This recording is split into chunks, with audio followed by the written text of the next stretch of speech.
RDR characters with enormous potential that was never utilized. Gotta start with Landon Ricketts. Imagine 1890s in Mexico, and you first meet this legendary gunslinger turned mentor in Chuparosa. But Ricketts isn't just some retired gunman, he's a walking piece of Wild West history. What makes him particularly fascinating is that he was one of the few gunslingers who survived the transition from the wild days of the American frontier into the more civilized era of the early 1900s. Think about this for a second. Ricketts was already a legend during the glory days of the Wild West in the 1870s. He made it through the infamous Blackwater Massacre of 1899, an event that even Dutch's gang barely survived. That alone tells us this man has seen some serious action, but we've only scratched the surface of his story. The beauty of Landon's character lies in how much of his past remains untold.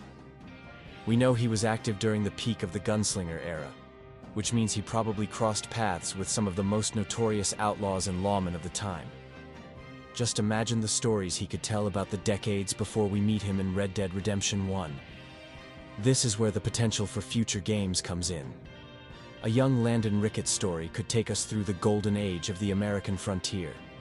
We could experience the evolution of the West through his eyes, from wild shootouts in dusty towns to the gradual arrival of civilization that would eventually force him to seek refuge in Mexico. What's particularly cool about Ricketts is how he adapted.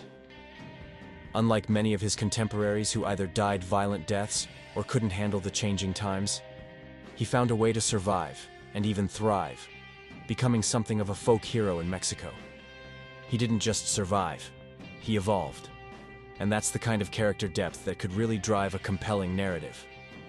And let's talk about that voice acting by Ross Hagen. It perfectly captured the world-weary wisdom of a man who'd seen it all but still maintained his principles. The way Ricketts carries himself, with that perfect blend of confidence and humility, makes him feel like a bridge between the mythological West and the reality of its dying days. So whether it's a prequel showing his rise to fame, a game exploring his adventures during the peak of the Wild West, or even a story about his early days in Mexico, there's so much rich territory to explore with Landon Ricketts.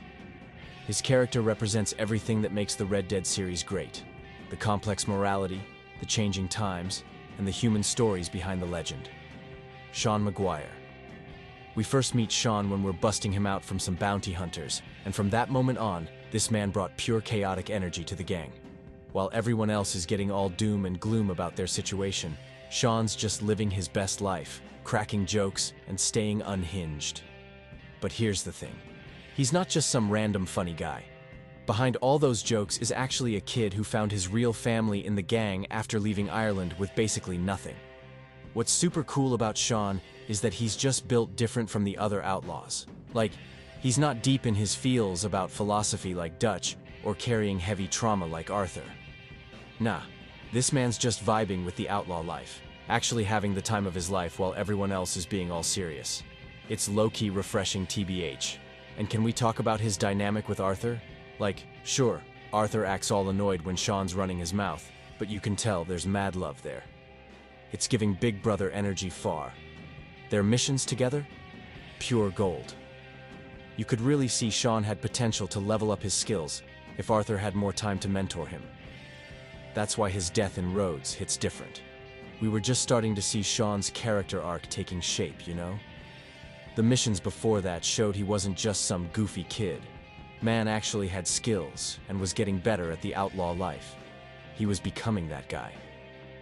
Honestly, there were so many missed opportunities with his character. Like, imagine seeing how Shawn would have handled all the gang drama. Would he have stayed loyal to Dutch's toxic leadership, or eventually sided with Arthur? Plus, his whole background story of coming from Ireland to find freedom in America? That's some deep stuff they could have explored more. No cap, Shawn deserved better. Maybe we'll get more content with him in the future. Maybe see his early gang days or even his life in Ireland before he came to America. His character's got main character energy for real. We needed more of Swanson too.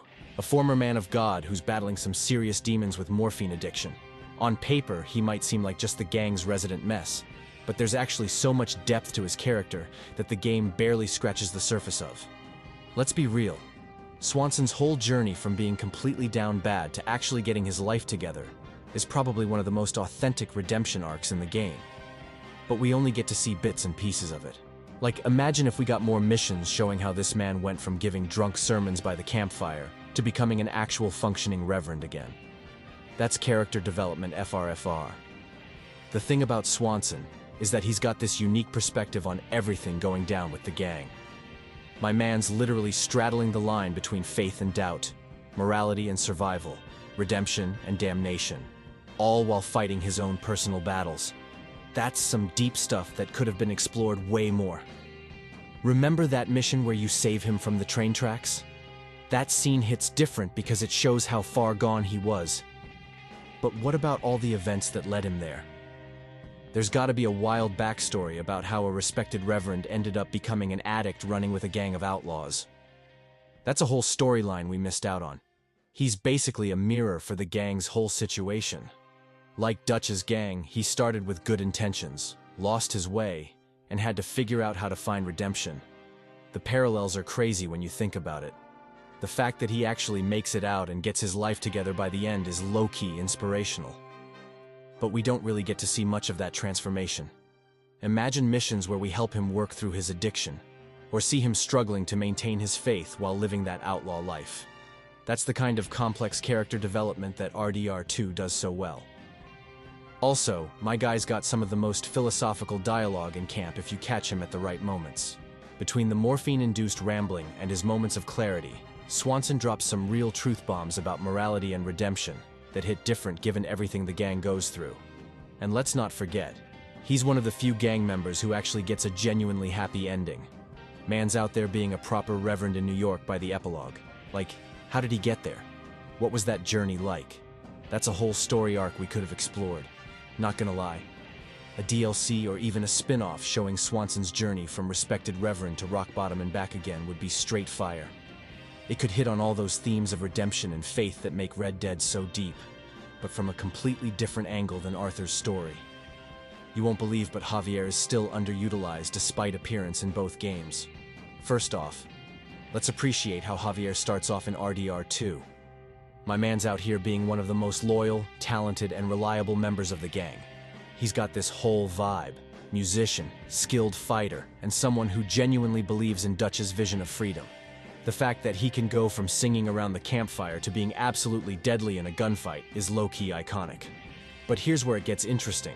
Javier's whole backstory as a former revolutionary from Mexico is barely explored. Like, we know he fought against government corruption and had to flee to America. But imagine getting to see that part of his story. This man literally went from fighting for his people's freedom to becoming an outlaw in a foreign land. That's some heavy character development we missed out on. His transformation from RDR2 to RDR1. The way he goes from this complex, cultured, principled person to becoming more hardened and cynical. There's a whole story there that we never got to see. What happened after the gang fell apart that changed him so much? That gap between the games is begging to be filled. And can we talk about his loyalty to Dutch? Unlike Micah, who's just straight up toxic, Javier's loyalty comes from a real place. He sees Dutch as someone who gave him a new family when he had nothing. That's why his choice to stick with Dutch even when things go south hits different. It's not just blind loyalty, it's about his whole identity and what he believes in. Let's be real.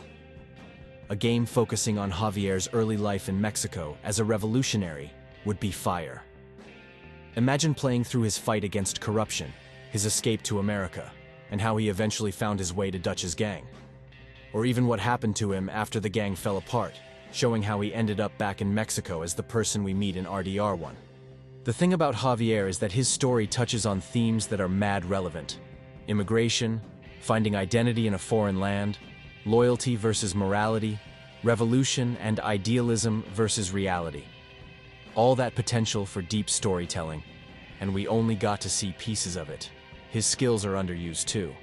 Like, we know he's supposed to be this elite tracker and fighter, but we rarely get missions that really show off these abilities. A game focused on him could introduce some super interesting gameplay mechanics combining his revolutionary tactics with the classic Red Dead style. Even his relationship with Arthur could have been explored more. These two clearly respect each other, but we don't get many missions showing them working together.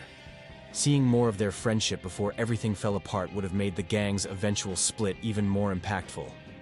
Finally, Lenny. Think about it. We've got this 19-year-old kid who's probably one of the most intelligent members of the gang.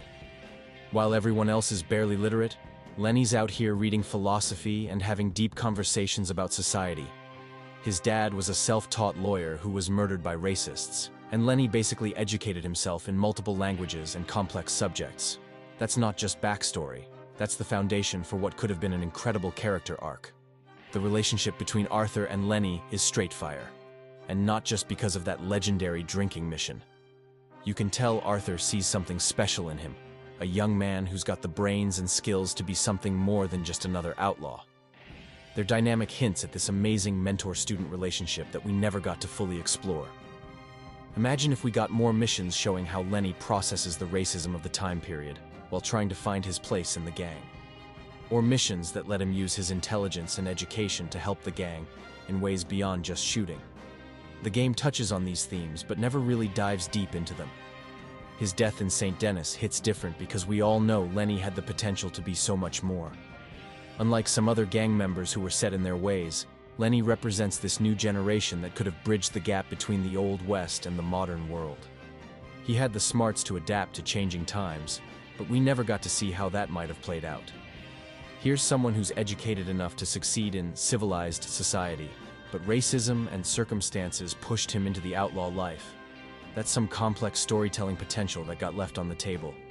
Also, let's be real. Those few missions where Lenny takes the lead show he's got serious leadership potential. The way he plans, thinks ahead, and keeps cool under pressure.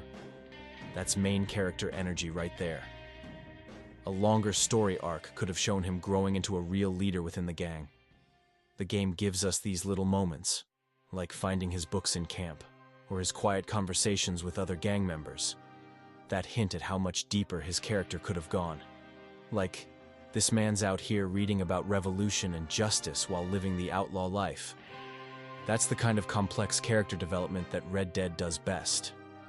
Drop a comment if you think Lenny deserved a bigger role in the story, and what kind of missions or storylines you would have wanted to see with him. Don't forget to hit like and subscribe if you want more videos about Red Dead Redemption. I'll see you next time. Thanks for watching.